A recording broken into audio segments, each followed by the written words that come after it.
ഞാനിവിടുത്തെ വാച്ച്മാനോട് ചോദിച്ചപ്പോൾ അവർ പറഞ്ഞ് daily clean ചെയ്യുന്നുണ്ട് എന്ന് പറഞ്ഞു. പക്ഷെ അതൊന്നും അവർ ഡെയിലിയിൽ കാണുന്ന വേസ്റ്റായിട്ട് തോന്നുന്നില്ല. എന്തായാലും അവർ ക്ലീൻ ചെയ്യുന്നുണ്ടാവും. ആൾക്കാർ ഡെയിലി ഓരോന്ന് കൊണ്ടുപോയിടുക.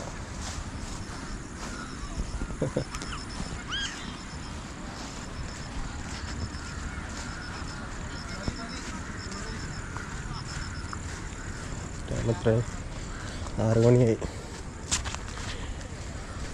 നമുക്ക് തോണിക്കടവും കൂടെ 1.5 മണിക്കൂറിനുള്ളിൽ പോകാൻ പറ്റുമോ നോക്കാം.